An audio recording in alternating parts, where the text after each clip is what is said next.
The city of Los Angeles never truly slept. Its skyline glittered like a necklace of light stretched across the hills, every window hiding a different kind of dream. But behind the gates of one of its wealthiest neighborhoods, inside a mansion of glass and marble, there was only silence. Richard Monroe used to love that silence.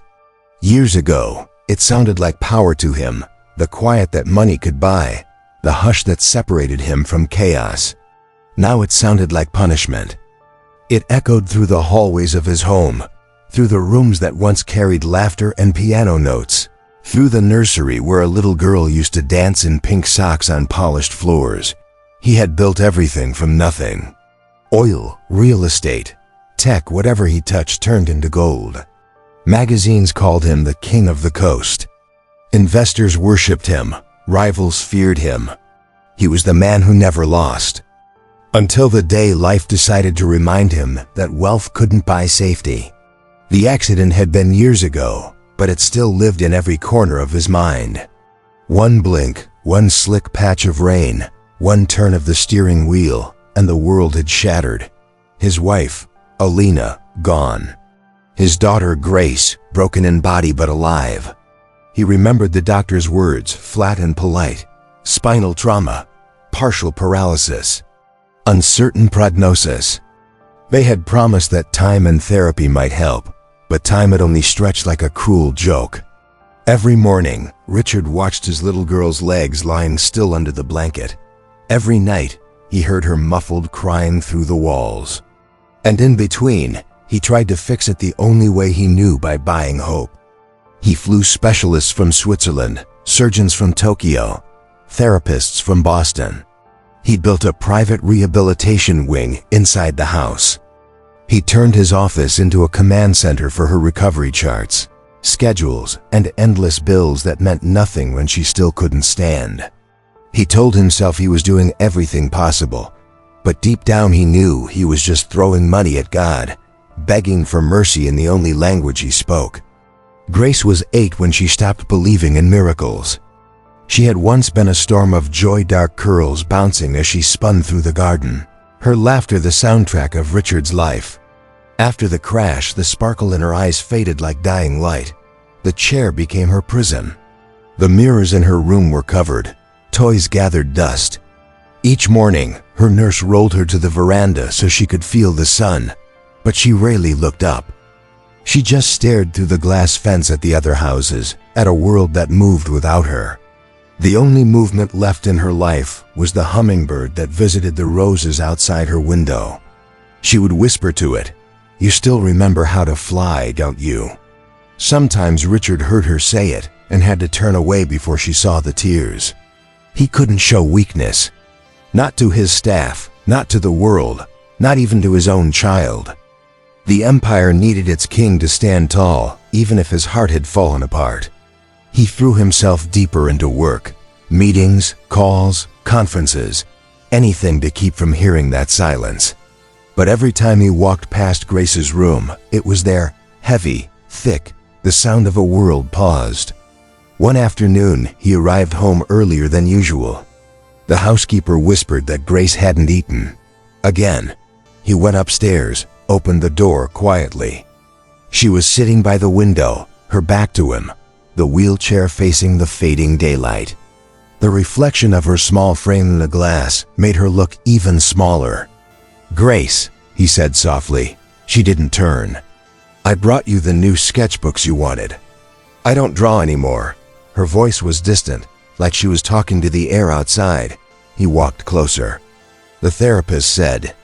"Therapists say a lot of things, Daddy." He froze. There was no anger in her tone, just exhaustion, the kind that made even breathing feel like work. He knelt beside her chair, trying to meet her eyes. "Sweetheart," he whispered, "I'm trying." "I know," she said, still staring out the window. "But you can't buy my legs back." He wanted to answer, to promise, to fix, but there was nothing left to say. That night, after she fell asleep, he sat in the living room with a glass of whiskey untouched beside him. Outside, the city lights blinked through the glass wall, but he felt trapped in a cage of wealth. He had everything that men prayed for and nothing that mattered. He leaned back, closing his eyes. For the first time, he whispered a prayer, not to make his daughter walk again, but simply to let her laugh once more. Just once. The following week slid by in the same gray rhythm, nurses coming and going, Grace silent, Richard pretending to be strong. The staff tiptoed through the halls like ghosts.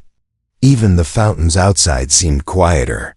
Then, one afternoon, something changed. Richard was on a call with his lawyer when a sound floated through the house. At first, he thought he imagined it. It was faint, like music carried on wind. A soft, uneven rhythm clapping. Then came a sound he hadn't heard in so long he barely recognized it. Laughter. High, bright, alive. He froze mid-sentence. "I'll call you back," he muttered, dropping the phone. He followed the sound down the hallway, through the glass doors that opened into the garden. From the balcony above, he saw her grace, her small hands clapping, her face lit up like the sun had come back to her eyes. And across from her, on the lawn, was a boy, barefoot, thin, dark skin glowing with sweat. He moved like music itself, wild, free, spinning and jumping, his feet kicking up little bursts of dust from the grass. His clothes were torn, his hair messy, but his smile was wide enough to fill the entire garden. Grace was laughing so hard she could barely breathe. The boy pointed at her, made a goofy bow, pretended to trip, rolled on the grass, and popped back up with exaggerated flair. She clapped harder, tears of joy on her cheeks. Richard stood frozen, a storm of feelings colliding inside him, shock, anger, confusion. How had this stranger gotten in? Where were the guards? Was this some kind of prank? He took a step forward, ready to shout, but then Grace shouted first. "Do it again," she cried. "The silly spin." The boy laughed and twirled until he fell over, pretending to faint dramatically. She roared with laughter again, pure and wild, the sound echoing off the marble columns. And in that moment, something inside Richard broke. Or maybe it healed, he couldn't tell which. Because the sound of her laughter filled him like oxygen after years underwater. He gripped the balcony rail, staring down at the scene that made no sense. A barefoot boy from nowhere dancing for his daughter. And somehow bringing her back to life.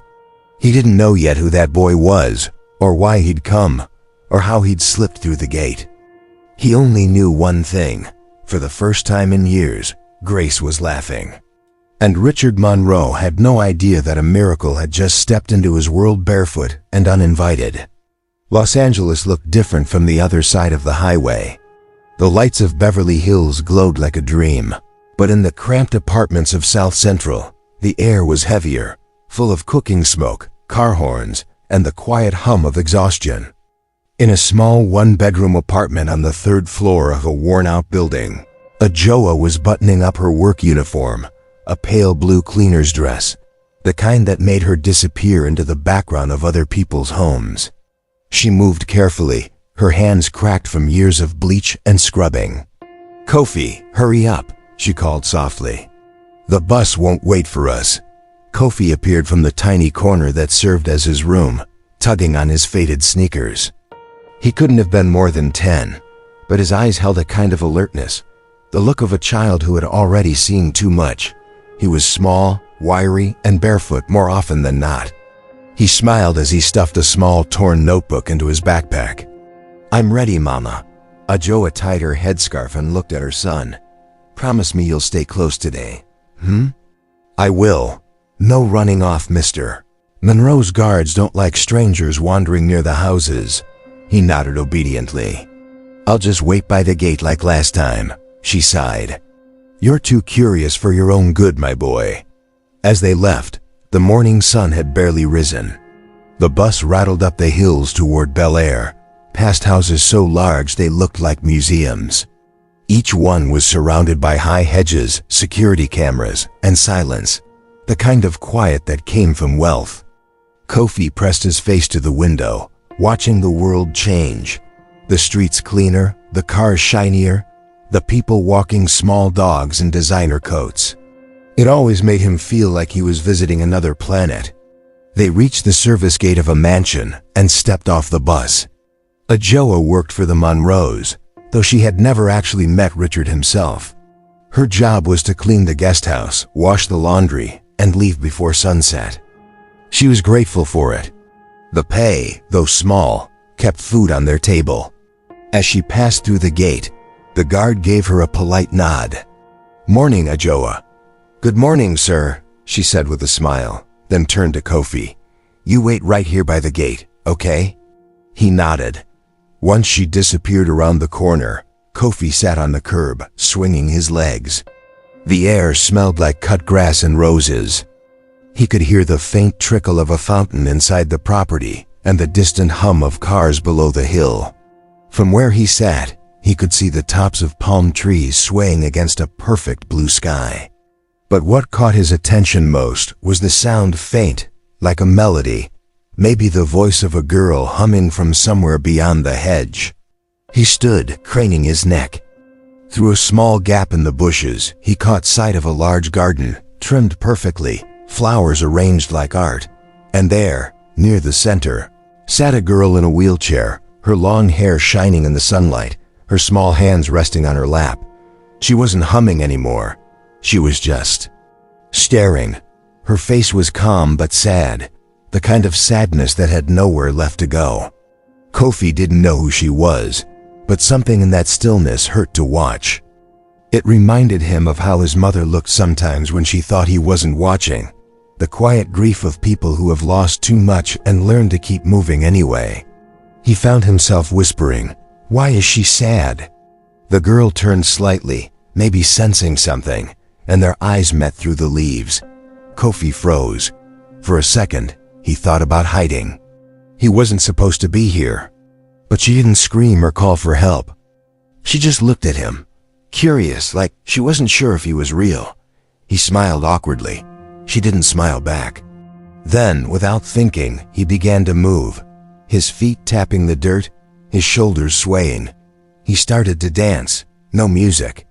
No rhythm but the wind and his heartbeat. His body bent and twisted, his arms swung wide like wings. He leapt, spun, stumbled on purpose, caught himself dramatically, then pointed to her as if to say, "See? It's okay to laugh." And she did. Just a little at first. A quiet giggle she tried to hide behind her hands. But he caught it, grinned wider, and danced harder, throwing in every silly move he could think of. Pretend moonwalks, robot steps, spinning until he dropped. Her laughter grew louder. Then he heard a voice behind him, deep, angry. "Hey, who are you? What are you doing in here?" Kofi spun around. A guard was storming toward him from the path. His heart jumped into his throat. He panicked and bolted toward the gate, slipping through the hedge the way he came. He ran all the way down the hill, his heart pounding, dust kicking off his heels. But even as fear pushed him forward, something else followed him. The sound of that laughter. It echoed in his head like a song. That night, as he lay on the floor beside his mother's bed, he couldn't sleep. He kept seeing her face, the girl in the wheelchair, her eyes shining, her mouth open in laughter.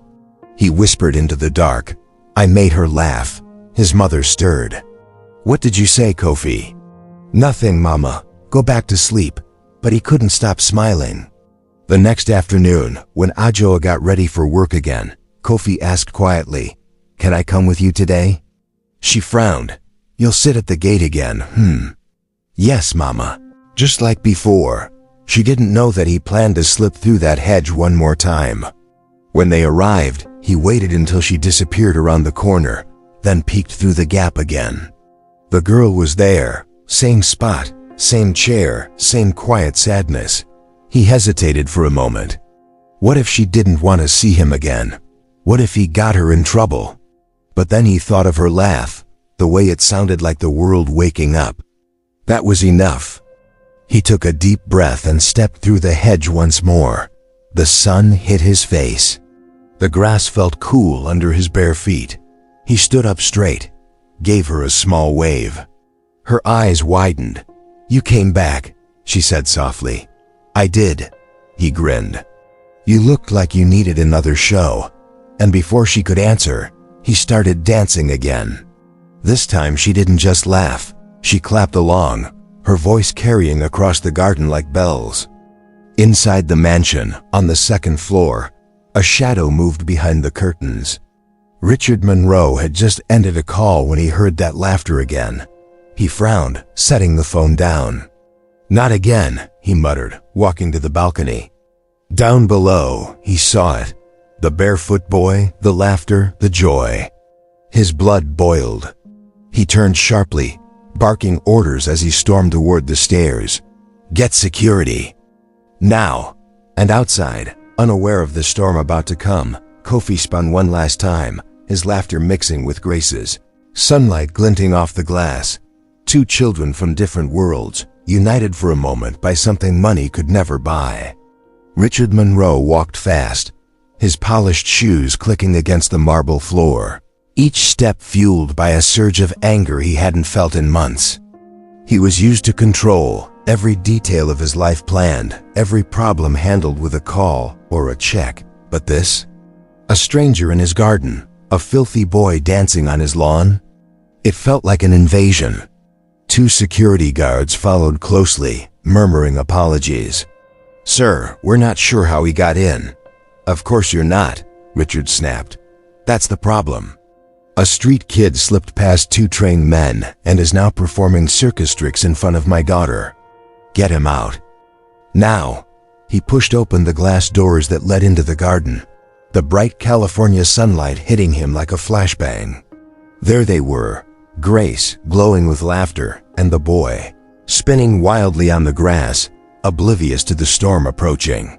"Hey!" Richard's voice cut through the air like thunder. The boy froze mid-turn. Grace's laughter died instantly.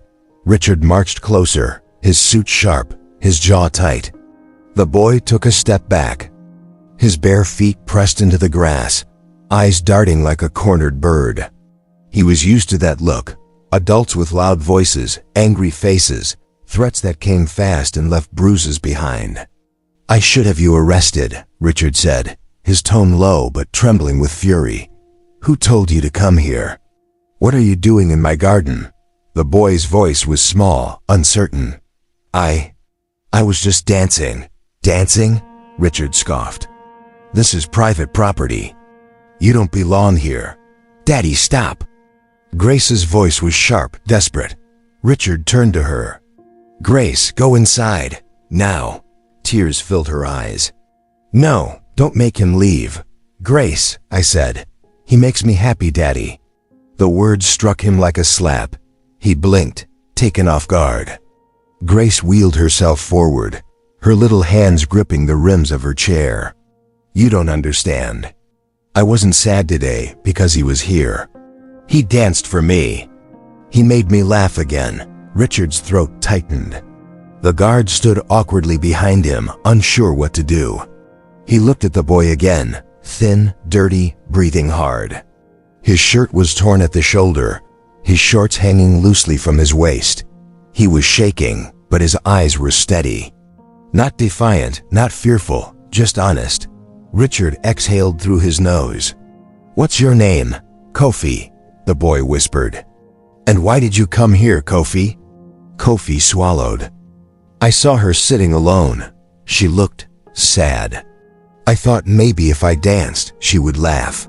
"I didn't mean no harm, sir." Richard blinked. For a moment, he didn't have a comeback. The boy's words were so simple, so sincere. They didn't sound like something rehearsed. They sounded like truth. "You can't just walk into someone's home, boy." "This is not," he began, but Grace interrupted again. "Daddy, please," she said softly. "Please don't send him away." Richard's jaw clenched. His instinct screamed to reassert control, to chase the boy out, to lock the gates and restore order. But then he looked at Grace. Her cheeks were flushed. Her eyes were alive. Her posture, her back straighter than he'd seen in months. Her small hands gripping the arms of her wheelchair with strength that hadn't been there before. And all because of this boy. Something cracked inside him. Pride, maybe. Or fear. He sighed heavily and turned to the guards. "It's fine. Go back to your post, sir." "Go," Richard repeated, softer this time. The guards hesitated, then nodded and left. When they were gone, Richard turned back to Kofi. "You can stay. For a little while. But you stay where I can see you, understood?" Kofi nodded quickly. "Yes, sir." "Thank you, sir." Grace clapped her hands. "Show him the funny spin, Kofi." Kofi hesitated, glancing nervously at Richard. "It's all right," Richard said quietly. "Go ahead." Kofi smiled, shy but excited, and began again. His movements were wild but full of rhythm, a mix of street steps and joy that couldn't be choreographed. Grace clapped along, laughing uncontrollably again. Richard stood there watching, his anger dissolving into something he didn't recognize, maybe wonder. For the next hour, the garden transformed. The sunlight seemed warmer. The silence that had haunted the mansion for so long disappeared, replaced by laughter and clapping and the scuff of bare feet against grass. When Kofi finished, he bowed dramatically. "Thank you, my lady," he said, mimicking the voice of a royal guard. Grace giggled. "You're silly." Richard cleared his throat. "Do you have somewhere to be, Kofi?" The boy's grin faded. "Yes, sir. My mama's working at another house nearby. I should go before she worries. Where do you live?" Kofi shrugged. "Nowhere special, sir. Just where we can." That answer sat heavy in Richard's chest. "Do you eat?" he asked finally. Kofi hesitated.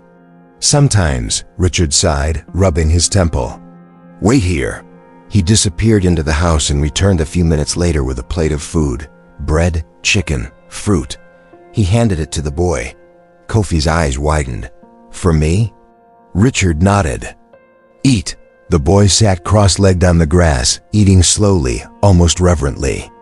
Grace watched him with fascination, as if seeing the most incredible thing in the world, someone grateful for what she took for granted. When he finished, Kofi stood and bowed again. "Thank you, sir." "Thank you, miss." Grace grinned. "Will you come back tomorrow?" Kofi looked uncertain. His eyes flicked to Richard. Richard hesitated. Every instinct told him to say no. But then he saw his daughter's smile, a smile he thought he'd lost forever. He exhaled slowly. "Tomorrow, same time. But you come through the gate, not the hedge." Kofi's face broke into a grin so wide it looked like sunlight. "Yes, sir. I will." He ran off down the path, his laughter fading into the distance. Grace turned to her father. "You're not mad anymore?" He looked at her, then smiled faintly. "No, sweetheart. Not anymore." She nodded, satisfied. "Good, because I think he's my friend." That night, after Grace fell asleep, Richard sat on the balcony, the plate still in his hand, staring at the garden. For months, that space had been a graveyard of silence. Now it felt alive again. He thought about the boy, his bare feet, his simple joy, the way he moved as if the world couldn't hurt him. He thought about Grace's laughter, that sound he had begged God to hear just once more. And he realized that maybe, just maybe, the answer to his prayer had walked into his life barefoot and uninvited. He whispered to himself, "Thank you, whoever you are." The wind rustled the hedges softly, as if the world had heard him. And beyond the city lights, under the same sky, Kofi lay beside his mother on the thin mattress of their apartment, whispering a prayer of his own. "Thank you, God, for the girl who smiled." Days began to flow differently in the Monroe mansion. It started with 1 hour a day, then 2, then sometimes 3, until Kofi's laughter and the sound of Grace's clapping became part of the house itself, as natural as the sound of wind through the garden. Every afternoon, he would arrive through the front gate, no longer sneaking through the hedge. He wore clean clothes now. Ajoa made sure of it. Richard had quietly ordered his staff to provide the boy a proper uniform, simple jeans, white t-shirt, and new sneakers. So he doesn't look like he wandered in from nowhere. he had said, pretending not to care. But everyone in the house saw the truth. He cared. Each time Kofi entered the garden, Grace's face lit up like sunrise. Sometimes they talked. Sometimes they played small games. Most times he danced. "Why do you dance so much?" she asked him once, curious. "Because when I dance," he said, "I forget everything bad. And maybe other people forget too." Grace thought for a second. "I can't dance." He knelt beside her chair, smiling gently. "Maybe not with your legs, but you can dance with your heart." She laughed. "That sounds silly." "It's true," he said. "Watch." He stood and began to move slowly, rhythmically, almost like waves. "You feel that in here?" He tapped his chest. "Not down there." Grace watched closely, her eyes reflecting sunlight. For the first time, she didn't just laugh. She felt it. Richard often stood at his office window during these moments, pretending to read reports, but really listening. Every giggle, every squeal, every word between them softened something inside him that had been stone for too long. The nurses noticed it too. "She's improving," one of them told him quietly. "Her mood, her appetite, even her posture. Whatever that boy is doing, it's helping." Richard didn't answer. He just nodded and walked away, hiding the emotion tighten in his throat. A week later, he came home early from a meeting and found them sitting under the oak tree. Kofi was teaching Grace how to clap to rhythm. She wasn't very good, but she was trying. "Left, right, left," he said, clapping in time. Grace laughed. "That's too fast. You can do it." "I can't." "Yes, you can. You're stronger than you think." Richard stepped closer, unnoticed for a moment, until Grace saw him. "Daddy, look," she said proudly. "I'm keeping the beat." He smiled, pretending to be calm, though inside he felt something rising, pride, maybe hope. "I can see that," he said softly. Kofi grinned. "She's learning quick." "I see that too," Richard said, studying the boy. "Do you teach all your friends to dance?" Kofi shrugged. "I don't have many friends, sir." Grace looked at him. "You have me," he smiled. "Then that's enough." Later that night, Richard found himself sitting at his desk, staring at his reflection in the dark glass of the window. He remembered the way the boy looked at his daughter, not with pity, not with fear, just kindness. How long had it been since anyone looked at her that way? He poured a drink, then set it aside untouched. He thought of Elena, his late wife. She had been the one who laughed easily, who believed that joy could heal anything. She used to tell him, "Grace's laughter is our fortune, Richard. Never lose it." He whispered now into the silence. "I lost it, Elena, but he brought it back." Over the next few weeks, Richard began to talk to Kofi more. At first, it was just small questions. Where he lived, what he liked to do, what he wanted to be. "I want to be a dancer," Kofi said one afternoon. "Maybe on a stage, maybe just in the street. I don't care where. I just want to make people smile." Richard chuckled softly. "That's a strange goal for someone your age," Kofi grinned. "My mama says God made people different. Some build houses. Some fix cars. Maybe I just make people happy." Richard didn't respond, but those words stayed in his mind long after the boy left. Grace's progress became undeniable. Her therapist began to notice subtle movements, tiny flickers in her legs, reactions in her muscles that hadn't happened in years. "It's small," one doctor said, "but it's something. She's responding." When Richard told Grace, she smiled shyly. "You think it's because of Kofi?" He thought for a long moment, then said, "Maybe it's because of Hope." She nodded. "Hope dances too, Daddy." That night when Ajoa came to pick Kofi up, Richard stopped her at the gate. "Your son," he said awkwardly. "He's special." Ajoa smiled warmly. "He always has been, sir. Even when there was nothing around us but war and running." Richard hesitated. "You came from Ghana, right?" She nodded. "Yes, we lost our home. His father didn't make it. So now it's just us." Something in Richard's expression softened further. "You've done well. He's a remarkable boy." Ajoa bowed her head. "Thank you, sir. I just pray he keeps his light." "He will," Richard said quietly. "He already brought some back to my house."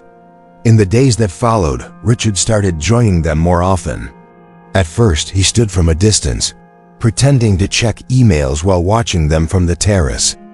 But eventually, Grace called out, "Come dance with us, Daddy." He laughed. "Sweetheart, I don't dance. Everyone can dance," Kofi said, mimicking Richard's serious voice with a grin. Grace giggled. "See? Even he says so."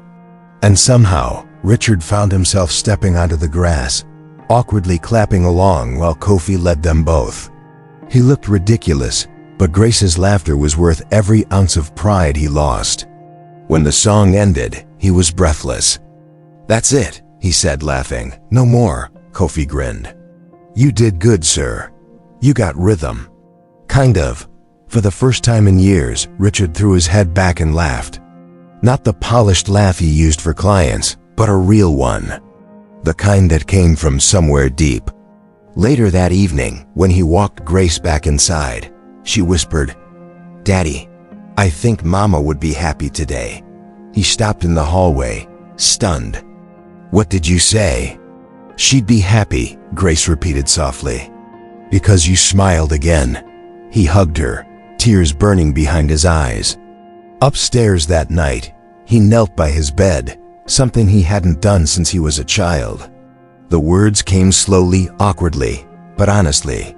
"Thank you, God, for that boy, for bringing him here, and for giving me my little girl's laughter back."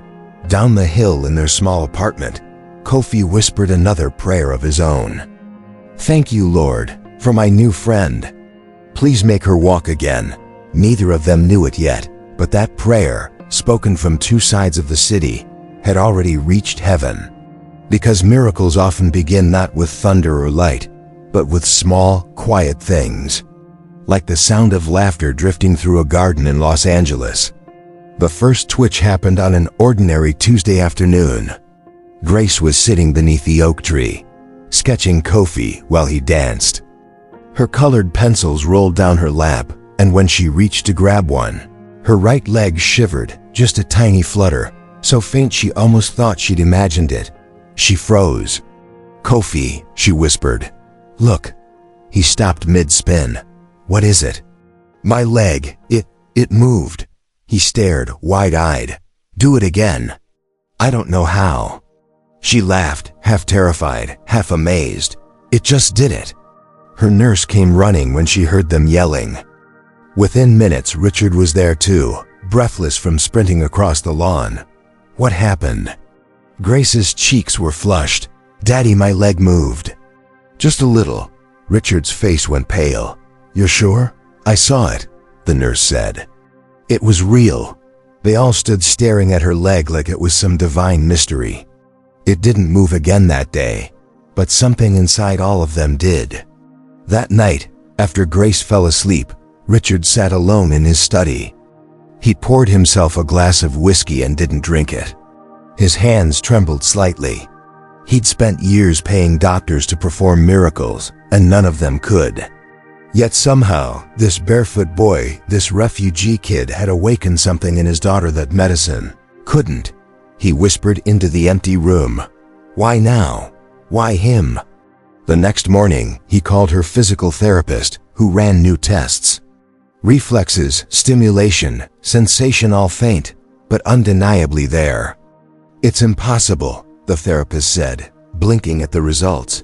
"But it's happening." Richard smiled faintly. Then maybe impossible just means we stopped believing. From that day on, therapy became a game. Kofi joined every session, turning exercises into laughter. He balanced plastic cups on his head to make her giggle, timed her stretches with claps and drum beats, made music out of every movement. Grace's progress quickened. She began to feel tingles in her legs, could lift a toe, then a foot. The doctors called it unexpected neurological response. Richard called it mercy. One afternoon, he found Kofi sitting on the terrace steps, staring out at the hills. "What are you thinking about, son?" Kofi shrugged. "Back home, my mama said when people dance, angels dance with them." "Maybe Grace's angels just woke up," Richard smiled softly. "Maybe yours woke mine." They sat in silence for a while, the kind that didn't need words. For the first time in years, Richard felt peace settle over him, not the fragile quiet of money, but the deep calm of gratitude. He began to change in small ways. He canceled meetings that didn't matter. He started joining Grace's therapy sessions instead of hiding in his office. He spent mornings cooking breakfast himself, burning pancakes, but laughing through it. Kofi and Ajoa came often now. Sometimes Richard caught himself listening to Ajoa hum gospel songs while she cleaned, her voice gentle but strong. It reminded him of Elena, and he wondered if heaven had arranged this family to patch the holes in his. One evening, after dinner, Grace challenged Kofi to erase her wheelchair against his bare feet across the driveway. She lost spectacularly, but she laughed until her sides hurt. When Richard heard her laughter echo through the courtyard, he felt tears sting his eyes. He remembered the day of the accident, the rain, the scream, the silence that followed. He'd spent years blaming himself for everything that was taken from them. But watching Grace now, alive and glowing, he realized something he'd never understood before. Maybe the miracle wasn't about erasing pain. Maybe it was about learning to live again through it. Still, old habits died slowly. One afternoon, as he reviewed paperwork for a new real estate deal, his partner Greg stormed into the office. "What's going on with you, Richard? You're missing meetings, skipping calls. We're losing investors." Richard leaned back calmly. "We're not losing anything that matters. Since when do you talk like a preacher?" Greg scoffed. "You're the shark, remember? That kid and that nanny, whatever they've done to you, it's turning you soft." Richard smiled faintly. "Maybe soft is what I should have been all along." Greg left shaking his head, muttering something about midlife crises. Richard didn't care. The empire could crumble tomorrow, and he wouldn't trade the sound of his daughter's laughter for all the profits in California. Later that week, Grace surprised everyone again. During therapy, she managed to lift herself slightly from the chair, her hands trembling but determined. "I can feel the floor," she gasped, tears streaming down her cheeks. Kofi cheered so loud the therapist had to laugh. "See, Grace? I told you your legs were just sleeping." Richard fell to his knees beside her, overwhelmed. "Sweetheart, you're doing it," he whispered. She looked up at him through tears. "Daddy, I told you. Hope dances too." He kissed her forehead and couldn't stop crying. That night, after they all left, he walked out into the garden alone. The same spot where months ago he'd first seen Kofi dancing. The moonlight brushed over the grass, and he could almost hear faint echoes of laughter in the wind. He knelt on the cold earth, something he hadn't done since he was a child, and prayed aloud. "God, I spent half my life worshiping numbers and names. I forgot what love looks like. Thank you for reminding me, through a boy who had nothing but gave me everything." Tears rolled down his cheeks. When he rose, the city lights below didn't look distant anymore. They looked beautiful. From that night forward, Richard made a decision. He called his foundation director and said, "I want to start something new. A program for children with disabilities and for refugee families. Name it after my daughter." The director hesitated. "A charity, sir." "A purpose," Richard corrected. Within weeks, the Grace Foundation for Hope began. It wasn't just a project, it was Richard's rebirth. He visited hospitals, funded therapy programs, invited Kofi and Ajoa to every event. Cameras captured the billionaire standing beside a barefoot immigrant boy, smiling like a man who had finally come home. At the mansion, Grace grew stronger every day. She could now stand with support, her legs trembling but alive. Every time she wobbled upright, Kofi clapped and shouted, "See? I told you angels dance." She'd laugh and answer, "Then they must be tired because I'm dancing all day." Richard often watched from the doorway, hands in his pockets, heart full. He knew that one day Grace would walk again. But even if she never did, she was already healed in all the ways that mattered. And so was he. The mansion no longer echoed with emptiness. It echoed with music. Some mornings it was Grace's laughter echoing down the hallway. Other times Kofi's soft drumming on a pot or a pan, or a Joa humming hymns while folding laundry near the window. Even the air felt lighter. The fountains that had once murmured over marble now sang above voices, and Richard began to realize that the silence he had once loved had been nothing but loneliness wearing luxury. By the time autumn painted the city gold, the Grace Foundation for Hope was fully alive. The front courtyard of the Monroe estate had become a planning hub, volunteers in blue shirts loading vans, therapists arriving for meetings, children in wheelchairs coming for evaluation sessions that Richard personally funded. The driveway where Kofi had once danced barefoot was now a place where kids learned to move, laugh, and feel seen. The news called it the billionaire's redemption. The media flooded him with requests, but Richard refused most interviews. "I don't want headlines," he told his assistant. "I want healing." Still, stories spread. People began sending letters, parents of disabled children, refugees struggling to find homes, doctors wanting to volunteer. They didn't just see a charity. They saw a man trying to make right what the world had made wrong. And standing beside him in every photo was a boy from Ghana with a grin that could outshine the California sun. Kofi became the heart of the foundation. He didn't understand business plans or fundraising strategies, but he understood something far more powerful: joy. He'd greet every visitor with laughter, teach children simple dances that made therapy feel like play, and remind everyone who came that movement wasn't about perfection, it was about freedom. One afternoon, Richard walked into the garden to find a group of kids forming a circle around Kofi, copying his moves. Some were in braces, others on crutches. Grace sat in her chair, clapping in time. "Left, right, spin, yes, you got it," Kofi cheered. Richard stopped and watched, feeling tears rise without warning. He'd built skyscrapers, empires, fortunes, but nothing compared to this. Children learning to dance again, the sound of their laughter echoing where his grief used to live. That evening, he joined a Joa in the kitchen. She was stirring a pot of soup, humming softly. "You've turned this place into something holy," he said quietly. She smiled. "God always wanted it that way." "It just took you a little time to listen," he chuckled.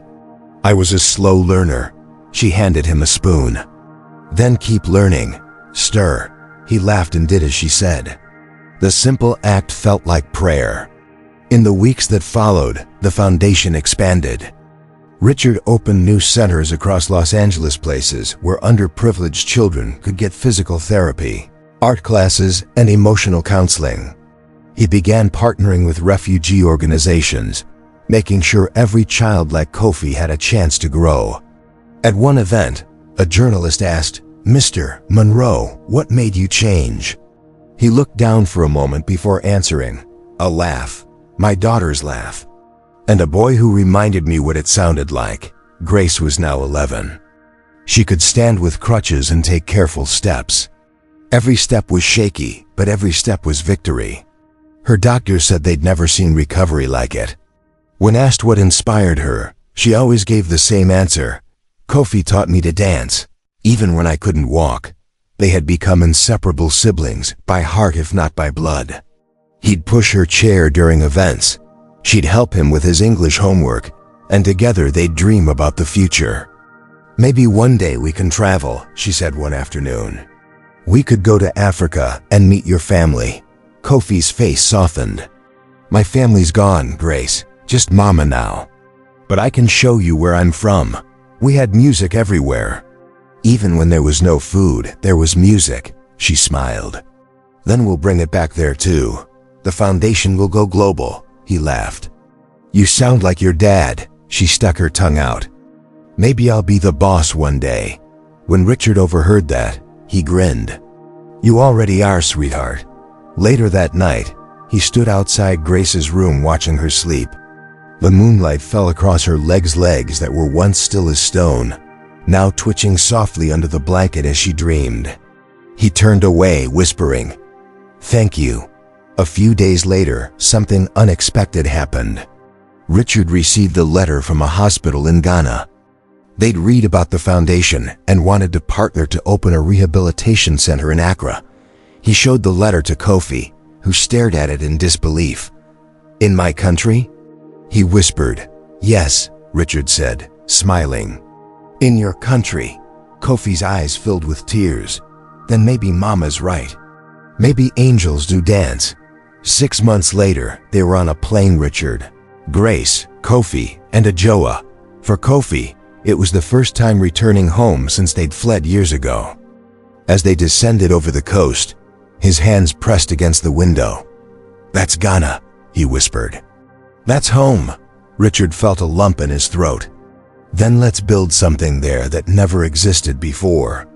When they landed, a crowd greeted them, children from villages, doctors, and volunteers, waving signs that read, "Welcome, the Grace Foundation." Cameras flashed as Kofi stepped onto the tarmac, overwhelmed. For the first time, he wasn't the barefoot boy sneaking through gates. He was standing beside the man who once tried to chase him out, and together they were building hope. The groundbreaking ceremony took place on a sunny morning outside Accra. Grace stood proudly beside Kofi, leaning slightly on her crutches. When it was her turn to speak, she took the microphone with trembling hands. "My name is Grace Monroe," she said softly. "When I was little, I thought my life was over because I couldn't walk. But a boy danced for me, and everything changed. So this center is for every child who needs someone to dance for them too." The crowd erupted in applause. Richard couldn't stop smiling. He looked at Kofi, now taller, confident, radiant, and realized that the boy had given him more than laughter. He had given him legacy. After the ceremony, Kofi sat with Richard beneath a mango tree. "You ever think about that first day, sir?" "All the time," Richard said. "You looked so angry." "I was," Richard admitted. "At the world, at God, at myself," Kofi grinned. "And now? Now I'm grateful. Because he sent you," Kofi chuckled. "You sure he wasn't just sending lemonade?" Richard laughed until tears filled his eyes. "Maybe he was. I was just too blind to see it." That night, as the stars rose over the Ghanaian sky, Richard stood alone, breathing in the warm air. For the first time in his life, he didn't feel powerful. He felt small, humbled, free. He whispered, "Thank you for letting me begin again." It was a warm Saturday morning in Los Angeles when the world finally stopped to watch a miracle. The Grace Foundation had been running for 3 years now. Centers in Ghana, New York, and Los Angeles treated thousands of children. Schools and hospitals carried the Monroe name not as a symbol of wealth, but of hope. But none of it mattered as much as the quiet moment unfolding in Richard's garden, the same garden where Barefoot Boy had once danced to bring laughter back to a little girl's face. Cameras had been set up for a small charity video, nothing extravagant. Grace, now 13, insisted she didn't want it to feel like an event. "Just family," she'd said. So it was Richard, Ajoa, Kofi, a few therapists, and the same oak tree that had watched them all grow. Grace sat in her chair, gripping the armrests, her face calm but pale. Her legs trembled slightly under her long dress. Beside her stood Kofi, now taller, with shoulders strong from dance training. His hand hovered near hers. "You ready?" he whispered. She nodded slowly. "I've dreamed about this for so long, Kofi, but I'm scared." "Scared means it matters," he said with a smile. "And you're not doing it alone." Her father stood a few steps away, hands clasped tightly, trying not to cry before anything even happened. The man who once commanded boardrooms couldn't steady his own breathing now. The therapist gave a small nod. "All right, Grace, whenever you're ready." Grace took a breath, deep and shaky. The garden went silent, even the birds seemed to pause. Then, slowly, she leaned forward. Her fingers tightened on the chair arms. Her feet shifted against the ground. The muscles in her legs strained, trembling under her weight. For a second, it looked impossible, and then she stood. For the first time in nearly 8 years, Grace Monroe stood on her own 2 feet. The world seemed to hold its breath. Richard's hands flew to his mouth. Kofi froze, tears already spilling down his cheeks. Grace wobbled slightly, then steadied herself, her eyes wide with disbelief. "I'm standing," she whispered, voice trembling. "Daddy, I'm standing." Richard was crying openly now, his voice breaking. "Yes, sweetheart. You're standing," the therapist whispered. "Try 1 step." Grace hesitated, then shifted her right foot forward. Her balance faltered, but Kofi caught her elbow gently. She took another step. And another. 3 steps, 4. By the 5th, Richard couldn't take it anymore. He ran to her, catching her in his arms.